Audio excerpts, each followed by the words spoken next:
Bangladesh's President Mohammad Shahabuddin accuses former Chief Advisor Mohammad Yunus of conspiring to remove him from office, destabilising Bangladesh and creating a constitutional vacuum. Meanwhile, newly elected Prime Minister Tariq Rahman orders a sweeping reshuffle of the armed forces. Following a huge legal setback with the US Supreme Court striking down his tariffs as unlawful, Donald Trump unleashes a new tariff tangle, announcing a 15% global trade tariff to replace the earlier 10% levy under a different law. The EU wants the United States to honor its commitment, saying a deal is a deal.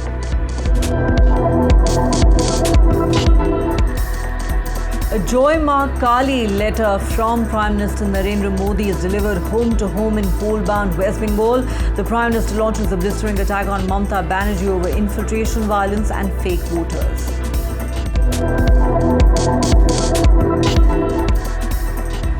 A BJP leader in Rajasthan triggers a massive controversy and outrage. In a viral video, Sukhbir Singh Jonapuria is seen taking back blankets from Muslim women after learning of their religious identity. He says won't give aid to those who abuse Prime Minister Modi.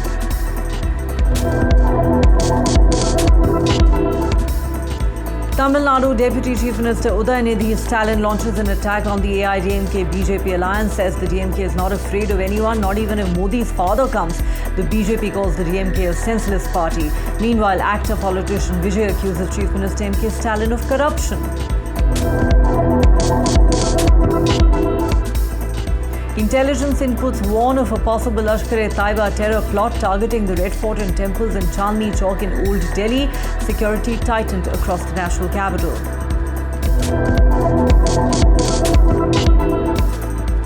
Mexico's most wanted man is dead. El Mencho, the biggest drug lord in Mexico with a $15 million US bounty on his head, killed in a raid carried out by the Mexican military with intelligence inputs provided by the US. The killing triggers violence and chaos across Mexico as El Mencho's cartel unleashes revenge. At the 2026 BAFTAs in London, Paul Thomas Anderson's One Battle After Another sweeps 5 awards. India makes history as Lakshmi Priya Devi's film Boom, set in Manipur, wins the award for Best Children and Family Film.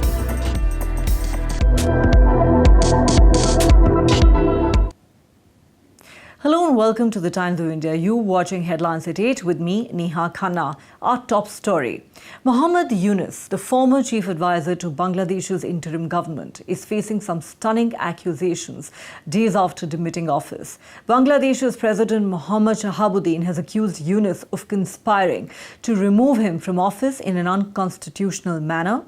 In an interview to a Bangladeshi Bengali daily, Shahabuddin has claimed that during Yunus's tenure, attempts were made to destabilise Bangladesh and create a constitutional vacuum. The president says that former Chief Advisor Mohammad Yunus did not maintain constitutionally required communication with him during the interim government period and that he was neither informed about foreign visits nor briefed on state matters, which he described as a constitutional obligation.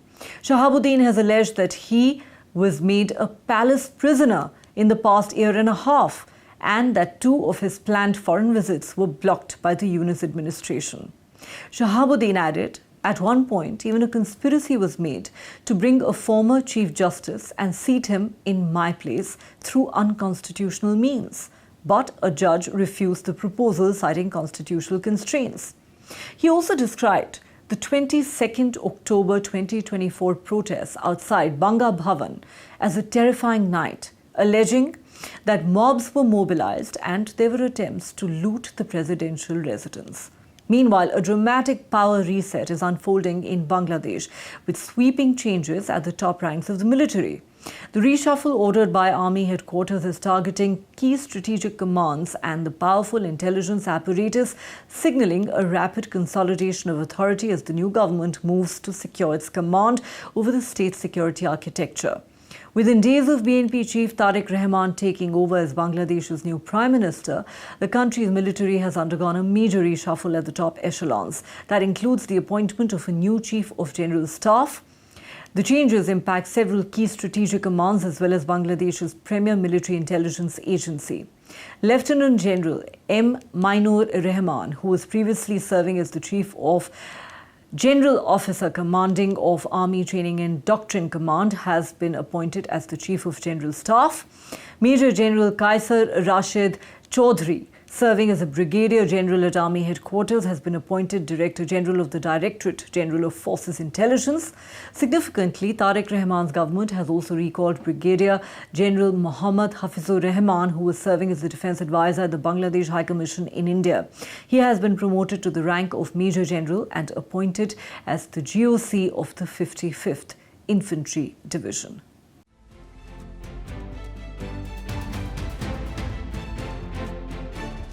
Bangladesh is witnessing an extraordinary public rupture at the very top of the state. In an explosive interview to a Bengali daily, President Muhammad Shahabuddin has directly accused former Chief Advisor Muhammad Yunus of sidelining the presidency, violating constitutional norms, and running the interim administration without institutional accountability.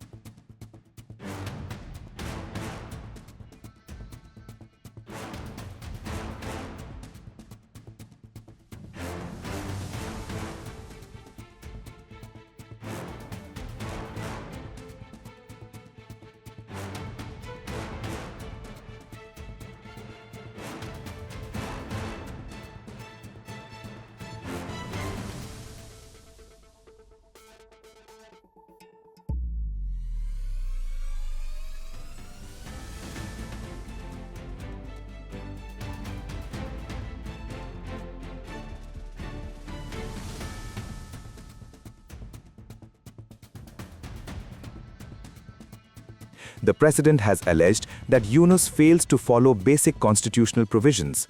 He claimed that despite multiple foreign visits, he was never briefed in writing or in person as required. He said he was kept completely in the dark about key agreements, including a reported deal with the United States. For a head of state to say he was unaware of major state decisions is a serious institutional charge. Shahabuddin has also described what he called deliberate marginalization. He claimed invitations from countries like Qatar and Kosovo were declined in his name without consultation. He alleged that even his public visibility was reduced. Official photographs were reportedly removed from missions abroad, press operations inside Banga Bhavan were dismantled, staff members were withdrawn. According to him, the presidency was slowly being isolated.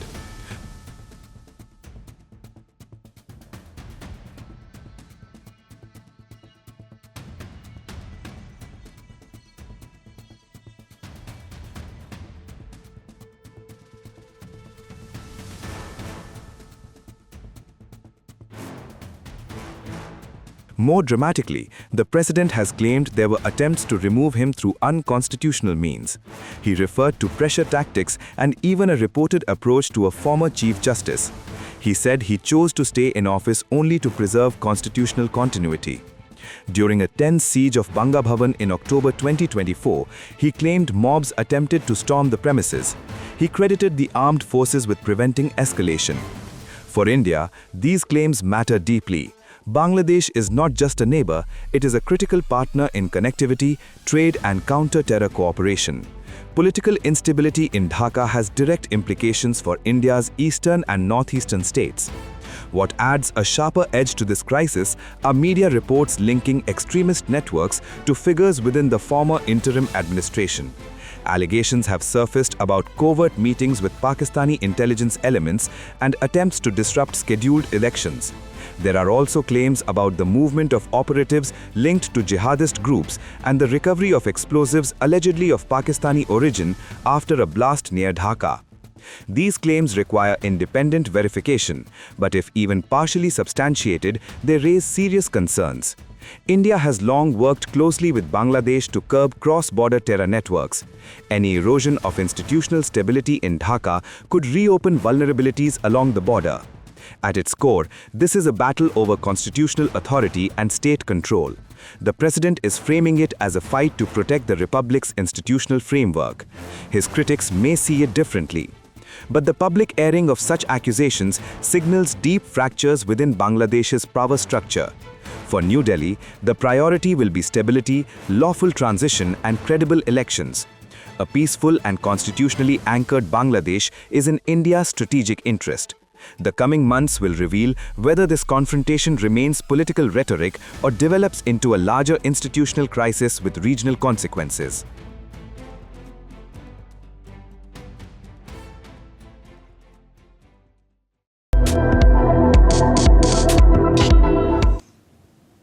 It's being described by the American media as the most damaging loss of Trump's second term in office. The decision of the US Supreme Court to strike down Trump's tariffs as unlawful, forcing a sweeping rollback of a controversial trade tool that has reshaped global supply chains and strained America's ties with major partners.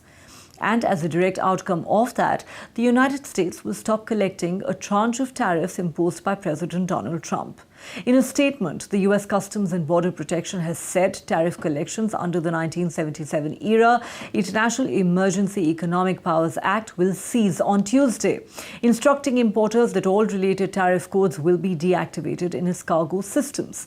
However, the suspension applies only to tariffs imposed under IEEPA and does not affect other Trump-era levies, including those under Section 232, that's National Security Powers, and Section 301, Unfair Trade Statutes. And Trump, being Trump, has not only lashed out at the Supreme Court over this decision, he seems to have doubled down on his tariff wars. Soon after the Supreme Court verdict came, Trump announced a new 15% global trade tariff under a different legal authority to replace the duties that have been struck down, signaling a rapid pivot in US trade policy. Economists estimate the Supreme Court ruling could put more than $175 billion in US tariff revenue at risk of refunds. In a 6-3 ruling on the 20th of February, the Supreme Court affirmed lower court findings that Donald Trump exceeded his authority by invoking the IEEPA to impose sweeping import tariffs, holding that the statute did not grant the powers that he claimed. As we said, within hours, Trump announced a blanket tariff on US imports from all countries, initially set at 10% and now abruptly raised to 15%. The new duties rely on Section 122 of US trade law, permitting tariffs up to 15% but requiring congressional approval if kept beyond 150 days. No US president has previously used Section 122, and legal challenges are expected. The European Commission has warned Washington, saying a deal is a deal and that it must honor its trade commitments under the EU-US joint statement issued in August last year.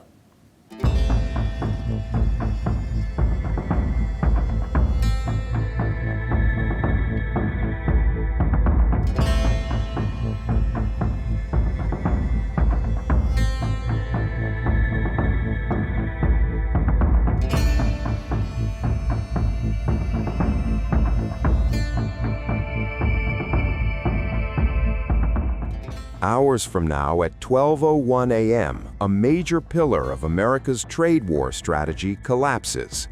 In a stunning turn of events, the United States will stop collecting billions of dollars in tariffs imposed by President Donald Trump.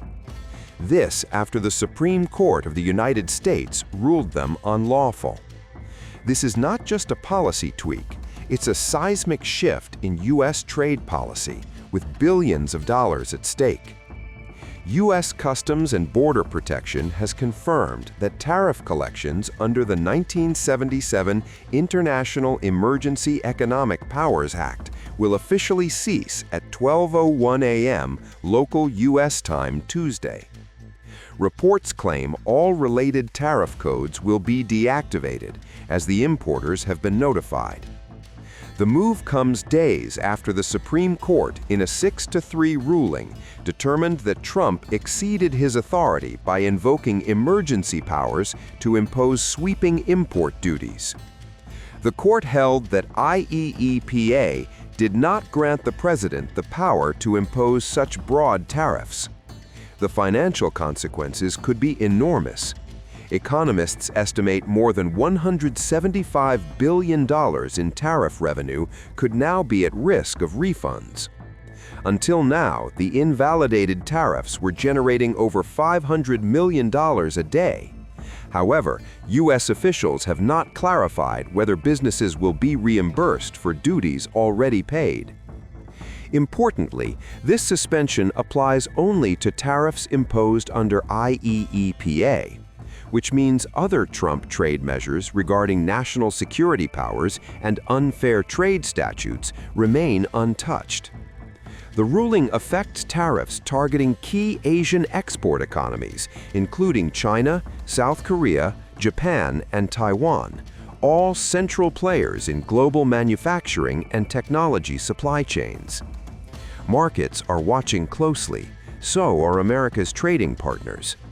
But the story doesn't end there.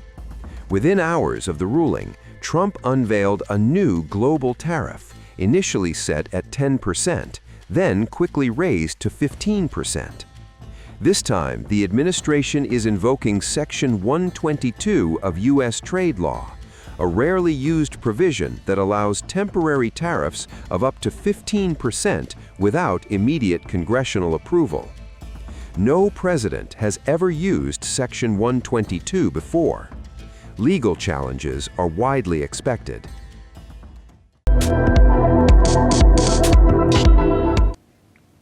West Bengal's political battlefield is heating up as Prime Minister Narendra Modi's Bengali Joy Ma Kali letter has been delivered door-to-door ahead of the polls expected to be held in May, turning a religious greeting into a charged electoral message. The Prime Minister has praised Bengal's heritage and icons like Subhash Chandra Bose and Shyama Prasad Mukherjee while declaring that the state needs a new direction and promising to restore the glory of Sonar Bangla. The letter has launched a direct political attack on Chief Minister Mamata Banerjee and the Trinamool Congress as it accuses the ruling party of being responsible for the state's underdevelopment, vote bank politics and turning a blind eye to illegal infiltration from Bangladesh. Reiterating the BJP's Ghuspetia charge, Prime Minister Modi has vowed citizenship for non-Muslim migrants under the Citizenship Amendment Act and called for an end to fake voters, violence and anarchy, framing the election as a battle for governance and security. Positioning his government as a development engine, Prime Minister Modi has highlighted welfare schemes like the Jan Dhan, Ujjwala scheme and Ayushman Bharat, saying that central benefits have reached millions in Bengal despite the state government's non-cooperation. With the BJP and the Trinamool set for another fierce showdown, the letter by Prime Minister Modi emerges as a high-voltage campaign salvo, redefining the stakes in one of India's most politically volatile states.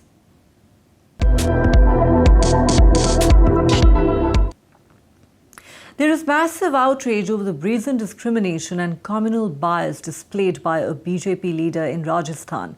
Sukhbir Singh Janapuria, former MP from Rajasthan's Tonk Savai Madhopur, is drawing huge criticism over a video that shows him taking blankets back from Muslim women after learning of their religious identity during a blanket distribution drive. Singh is heard telling the women that those who abuse Prime Minister Narendra Modi have no right to blankets. The video shows Singh distributing blankets among a group of women. He asks one of them her name. When she gives a Muslim name, he asks his aides not to give her the blanket. He then says, "Listen to me, those who abuse Prime Minister Modi have no right to take these blankets. I can't help you if you feel bad about it." He's then seen asking them to vacate the place. The BJP leader claims he was distributing blankets in a personal capacity and no government funds were used. He defended his actions, saying, "I will give blankets to whoever I want." Harish Chandra Meena, the Congress MP from the area, shared the video and said Singh's conduct was condemnable and reflected a thought that would destroy the nation's social fabric. He wrote on X, "Distributing blankets after asking the names of poor, helpless women and taking them back, depending on their religion, is shameful and inhuman." Did the Prime Minister tell the former MP not to help those who do not vote for him and his party? If this is the case, why is the government running programs for the minorities? Supriya Shinate, chairperson of the Congress's social media wing too, shared the video and said, "People were right in protesting. They should have thrown the blanket on his face."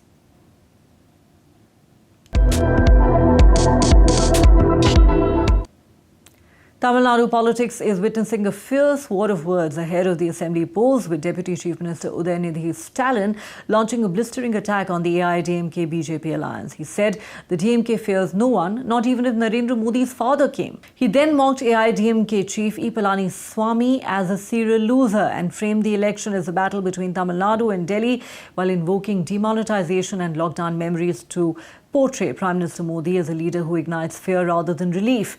The BJP hit back. Party spokesperson Shehzad Poonawalla branded the DMK a senseless, ethicless and moralless party. He went on to talk about past controversies, including Stalin Jr.'s remarks on Sanatan Dharma and Congress's shirtless protest at the AI summit last week. Another leader, N. Ramchandra Rao, said the comments reflect the DMK's frustration and that personal attacks on the Prime Minister signal panic before the polls. Meanwhile, actor-politician Vijay has attacked Chief Minister M.K. Stalin. Adding cinematic drama, Vijay cast himself as the fearless small boy taming a raging Jallikattu bull. Taking direct aim at Chief Minister M.K. Stalin, Vijay accused the government of misrule, vote buying and sabotaging his events.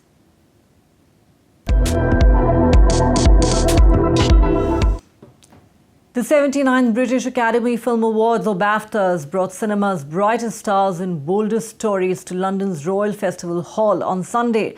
At the heart of the evening was Paul Thomas Anderson's political thriller, One Battle After Another, which emerged as the evening's dominant force, taking home 6 major awards, including Best Film, Best Director for Anderson himself, Best Adapted Screenplay, Best Cinematography, Best Editing, and Best Supporting Actor for Sean Penn. It was a commanding sweep that confirmed the film's impact on both audiences and critics alike. Robert Aramayo won Best Leading Actor for his powerful turn in I Swear, also capturing the EE Rising Star Award, the only category voted on by the public in a breakthrough moment that outpaced some Hollywood heavyweights. And in a night of firsts, Jessie Buckley took home Best Leading Actress for her moving portrayal in Hamnet, making history as the first Irish actress to win in the category. Wunmi Mosaku won Best Supporting Actress for her role in Sinners, a vampire drama that secured 3 BAFTAs, including Original Screenplay and Best Original Score. Frankenstein dominated the Craft Awards, taking home prizes for production design, costume design, and makeup and hair, while Zootropolis 2 won Best Animated Film and Mr. Nobody Against Putin earned Best Documentary.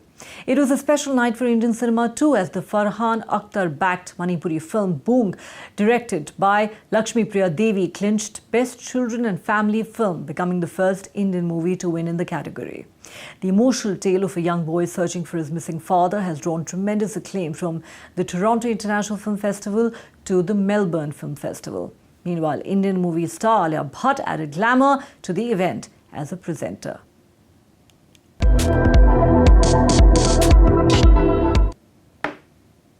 That's all we have for you on this edition of Headlines at 8. Thanks for watching.